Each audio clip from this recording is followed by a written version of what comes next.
राजाओं का पहला ग्रंथ अध्याय 13। जब यरोबोआम वेदी के निकट खड़ा होकर धूप चढ़ा रहा था तो प्रभु का भेजा हुआ एक ईश्वर भक्त यूदा से बेतेल आया। उसने प्रभु की आज्ञा से वेदी के विरोध में ऊंचे स्वर से कहा, वेदी वेदी, प्रभु यह कहता है, देख, दाऊद के घराने में योशिया नाम का एक पुत्र पैदा होगा। वह तुझ पर पहाड़ी प्रस्थानों के उन याजकों की बलि चढ़ाएगा जो तुझ पर धूप चढ़ाते हैं। तुझ पर मनुष्यों की हड्डियां जलाई जाएंगी। ईश्वर भक्त ने उसी दिन यह कहते हुए एक चिन्ह दिया। प्रभु का बताया हुआ चिन्ह यह है, देखो, वेदी फूट जाएगी, उस पर रखी हुई चर्बी फैल जाएगी।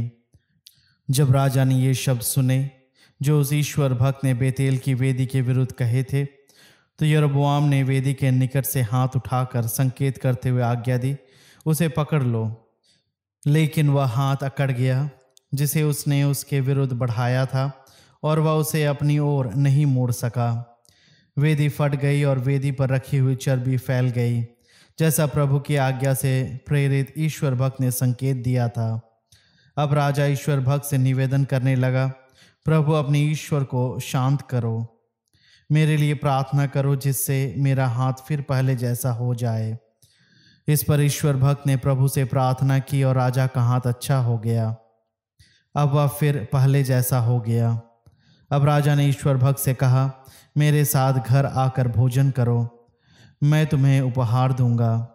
लेकिन ईश्वर भक्त ने राजा को उत्तर दिया, यदि आप मुझे अपना आधा महल भी दे दें तो भी मैं आपके साथ नहीं जाऊंगा और न वहाँ खाऊंगा पीऊंगा, क्योंकि प्रभु की वाणी द्वारा मुझे यह आज्ञा मिली है कि तुम ना तो खाओगे न पियोगे और न उस मार्ग से लौटोगे जिस पर से तुम चलकर आए हो। इसके बाद वह दूसरे मार्ग से चला गया। वह जिस मार्ग से बेतेल आया था उससे नहीं लौटा। ईश्वर भक्त और बेतेल का नबी। बेतेल में एक बूढ़ा नबी रहता था। उसके बेटों ने घर लौटकर उसे वह सब बताया जो ईश्वर भक्त ने उस दिन बेतेल में किया और राजा से कहा था।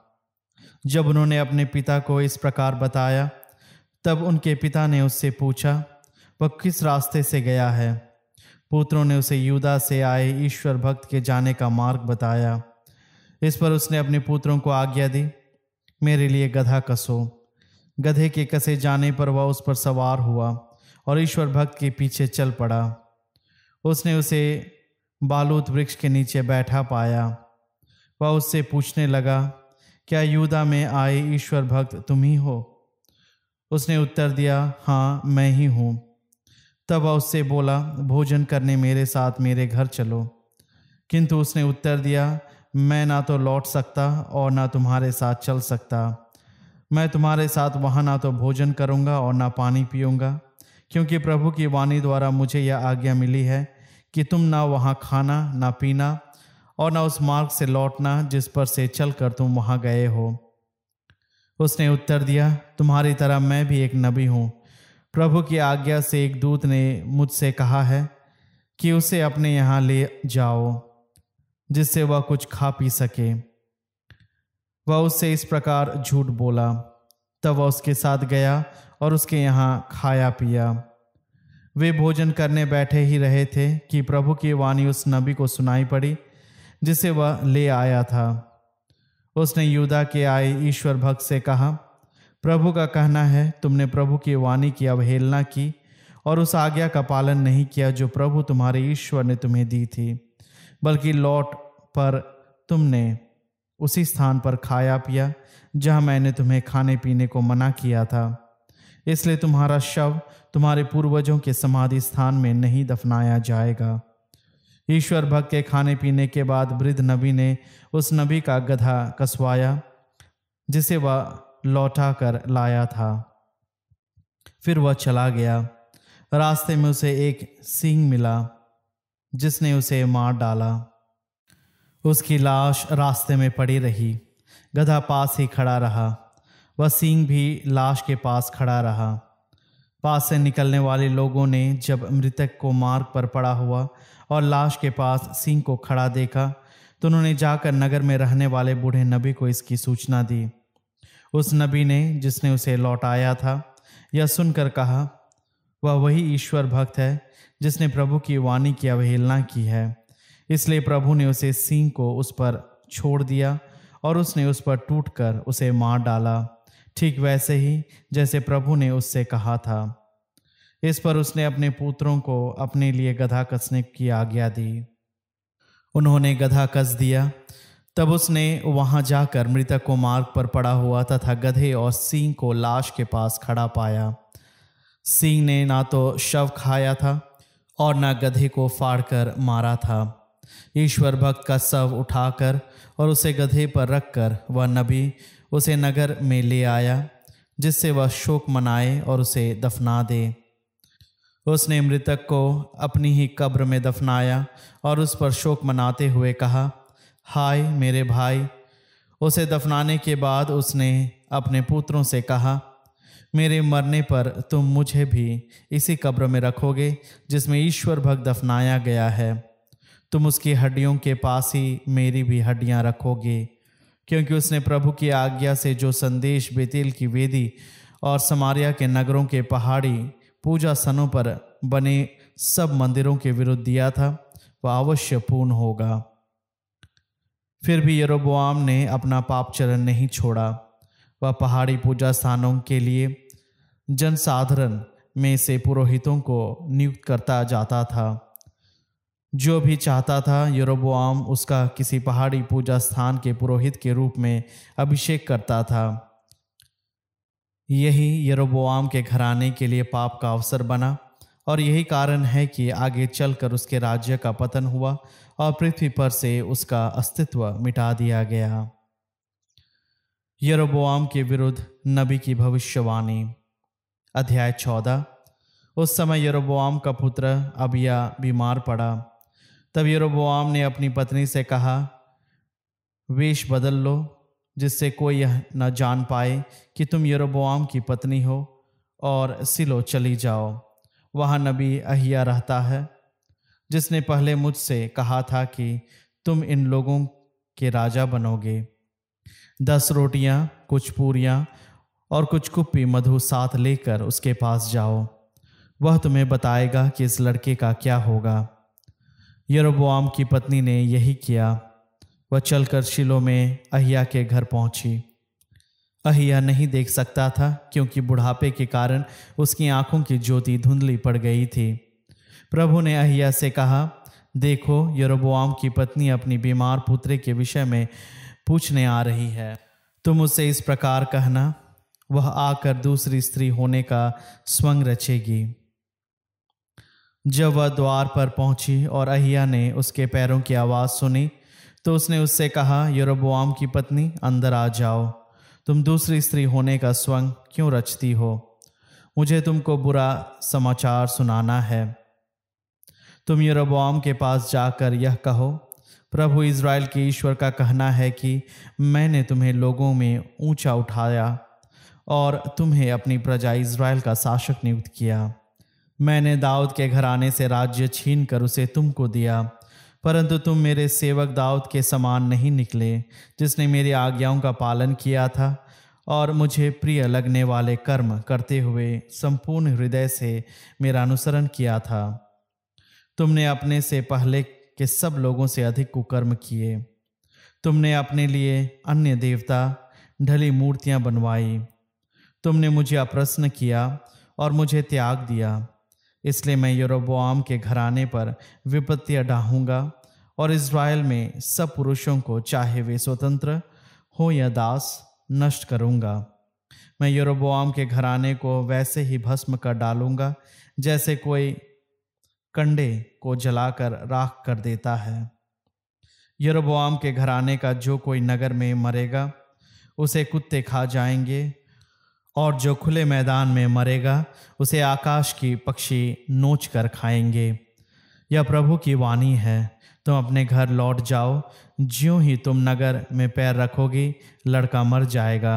समस्त इज़राइल उसके लिए शोक मनाएगा और उसे दफनाएगा, क्योंकि यरोबोआम के घराने में वही अकेला कब्र में दफनाया जाएगा। कारण यह है कि यरोबोआम के घराने में केवल उसमें ही कुछ ऐसा पाया गया है जो प्रभु इज़राइल के ईश्वर को अच्छा लगा है, और प्रभु इज़राइल पर एक ऐसा राजा नियुक्त करेगा जो आज ही यरोबोआम के घराने को नष्ट कर देगा। प्रभु इज़राइल को इस तरह मारेगा कि वह पानी के नरकुल की तरह हिल उठेगा। वह इज़राइल को इस अच्छे देश से, जिसे उसने अपने पूर्वजों को दिया है, उखाड़कर फरात नदी के उस पार फेंक देगा, क्योंकि उसने अपने लिए अशेरा देवी के खूंटे बनवाए और प्रभु का क्रोध भड़काया। वह यरोबोआम द्वारा किए गए पापों के कारण और उन पापों के कारण जो उसने इज़राइलियों से करवाए, इज़राइलियों को त्याग देगा। इसके बाद यरोबोआम की पत्नी उठकर चली गई और तिर्सा पहुंची। वह घर की देहली पर पहुंची ही थी कि लड़का मर गया। सब इज़राइलियों ने उसे दफना दिया और उसके लिए शोक मनाया, जैसा कि प्रभु ने अपने सेवक नबी अहिया द्वारा कहा था। यरोबोआम का देहांत। यरोबोआम का शेष इतिहास, उसके युद्ध और उसके शासन का वर्णन इज़राइल के राजाओं के इतिहास ग्रंथ में लिखा है। यरोबोआम ने 22 वर्ष राज्य किया। इसके बाद वह अपने पितरों में जा मिला। उसके स्थान पर उसका पुत्र नादाब राजा बना। यूदा के 3 राजा। यूदा में रहबोआम का शासन। यूदा में सुलेमान का पुत्र रहबोआम राज्य करने लगा। जब रहबोआम राजा बना तो उसकी अवस्था 41 वर्ष थी। उसने यरूशलेम में 17 वर्ष शासन किया, उस नगर में जिसे प्रभु ने इज़राइल के सब वंशों में से अपने नाम की प्रतिष्ठा के लिए चुना था। उसकी माता का नाम नामा था।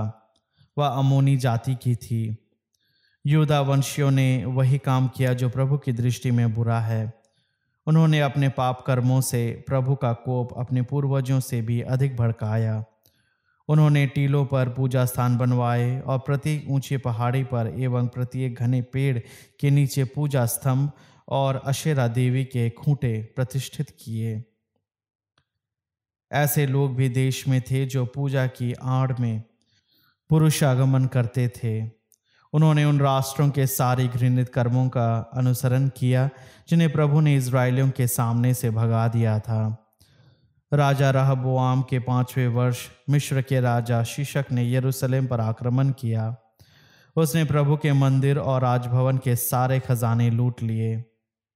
उसने सब कुछ छीन लिया, सोने की उन ढालों को भी जिन्हें सुलेमान ने बनवाया था।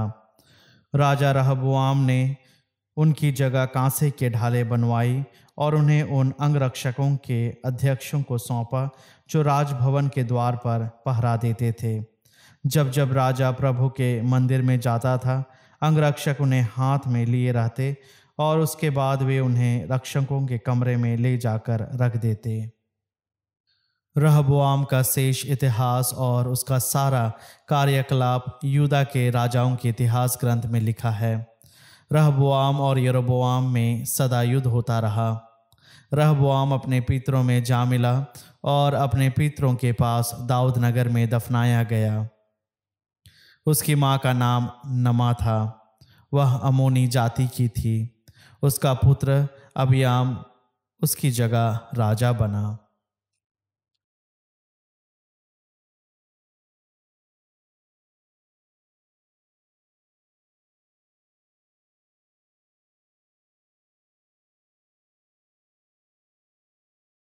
सुक्ति ग्रंथ अध्याय 1।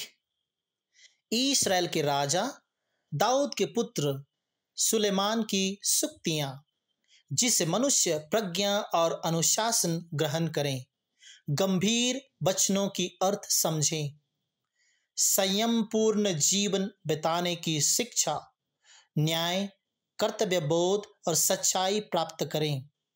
भोले भाले लोगों की समझदारी और नवयुवकों को ज्ञान और विवेक मिले। ज्ञानी इन्हें सुनकर अपना ज्ञान बढ़ाएं और विवेकी व्यवहार कुशल बने। वे कहावतों और दृष्टांतों का, मनुष्यों की उक्तियों और पहेलियों का अर्थ समझें। प्रज्ञा का मूल स्रोत प्रभु पर श्रद्धा है। किंतु मूर्ख लोग प्रज्ञा और अनुशासन का तिरस्कार करते हैं। पुत्र, अपने पिता की शिक्षा पर ध्यान दो। अपनी माता की सीख अस्वीकार मत करो। यह मानो तुम्हारे सिर का सुंदर मुकुट होगा, तुम्हारे कंठ को सुशोभित करने वाली माला। पुत्र, यदि पापी लोग तुमको लुभाना चाहें तो उनकी बात मत मानो। यदि वे कहें, आओ हमारे साथ चलो, हम घात लगाकर किसी का वध करें, हम आकरन किसी निर्दोष व्यक्ति की ताक में रहें, हम अधोलोक की तरह उन्हें जीवित ही निकाल लें, कब्र में उतरने वालों की तरह उन्हें पूर्ण रूप से समाप्त करें।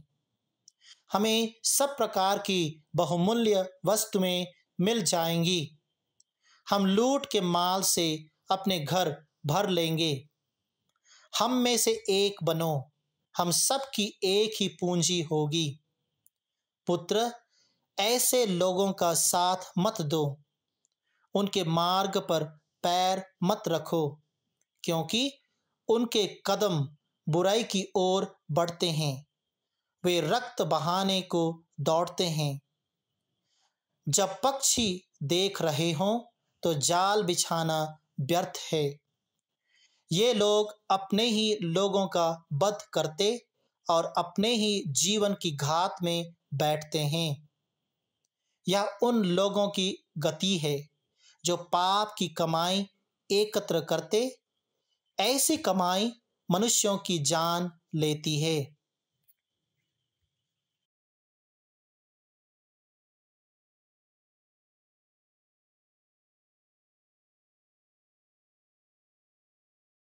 कुरिन्थियों के नाम संत पौलुस का पहला पत्र, अध्याय 7। अविवाहित लोगों तथा विधवाओं को परामर्श। कुंवारियों के विषय में मुझे प्रभु की ओर से कोई आदेश नहीं मिला है, किंतु प्रभु की दया से विश्वास के योग्य होने के नाते मैं अपनी सम्मति दे रहा हूँ। मैं समझता हूँ कि वर्तमान संकट में यही अच्छा है कि मनुष्य जिस स्थिति में है उसी स्थिति में रहे। आपने किसी स्त्री से विवाह किया है तो उससे मुक्त होने का प्रयत्न ना करें। आपकी पत्नी का देहांत हुआ है तो दूसरी की खोज ना करें। यदि आप विवाह करते हैं तो इसमें कोई पाप नहीं, और यदि कुंवारी विवाह करती है तो वह पाप नहीं करती, किंतु ऐसे लोग अवश्य ही विवाहित जीवन की झंझटें मोल लेते हैं। इनसे मैं आप लोगों को बचाना चाहता हूँ। भाइयों, मैं आप लोगों से यह कहता हूँ, समय थोड़ा ही रह गया है। अब से जो विवाहित हैं वे इस तरह रहे मानो विवाहित नहीं हो, जो रोते हैं मानो रोते नहीं हो, जो आनंद मनाते हैं मानो आनंद नहीं मनाते हो, जो खरीद लेते हैं मानो उनके पास कुछ नहीं हो, जो इस दुनिया की चीज़ों का उपभोग करते हैं मानो उनका उपभोग नहीं करते हों, क्योंकि जो दुनिया हम देखते हैं वह समाप्त हो जाती है। मैं तो चाहता हूँ कि आप लोगों को कोई चिंता ना हो। जो अविवाहित हैं वह प्रभु की बातों की चिंता करता है, वह प्रभु को प्रसन्न करना चाहता है। जो विवाहित है वह दुनिया की बातों की चिंता करता है, वह अपनी पत्नी को प्रसन्न करना चाहता है। उसमें परस्पर विरोधी भावों का संघर्ष है। जिसका पति नहीं रह गया और जो कुंवारी है वे प्रभु की बातों की चिंता करती है। जो विवाहित है वह दुनिया की बातों की चिंता करती है और अपने पति को प्रसन्न करना चाहती है। मैं आप लोगों की भलाई के लिए यह कह रहा हूँ। मैं आपकी स्वतंत्रता पर रोक लगाना नहीं चाहता। मैं तो आप लोगों के सामने प्रभु की अनन्य भक्ति का आदर्श रख रहा हूँ। यदि कोई समझता है कि उसे अपनी प्रबल प्रवृत्तियों के कारण अपनी मंगेतर युवती के साथ अशोभनीय व्यवहार करने का डर है और उसे इसके संबंध में कुछ करना आवश्यक मालूम पड़ता है, तो वह जो चाहता है कर सकता है। वे विवाह करें, इसमें कोई पाप नहीं। किंतु जिसका मन सुदृढ़ है, जो किसी भी तरह बाध्य नहीं है और अपनी इच्छा के अनुसार चलने का अधिकारी है, यदि उसने अपने मन में यह संकल्प किया है कि वह अपनी मंगेतर युवती का कुंवारापन सुरक्षित रखेगा, तो वह अच्छा करता है। इस प्रकार जो अपनी मंगेतर युवती से विवाह करता है वह अच्छा करता है, और जो विवाह नहीं करता वह और भी अच्छा करता है। जब तक किसी स्त्री का पति जीवित है, वह तब तक उससे बांधी रहती है। यदि पति मर जाता है तो वह मुक्त हो जाती और जिसके साथ चाहे विवाह कर सकती है, परंतु केवल किसी मसीही से। फिर भी यदि वह वैसे ही रह जाए तो यह और अच्छा करती है। यह मेरा विचार है और मुझे विश्वास है कि ईश्वर का मनोभाव मुझ में विद्यमान है।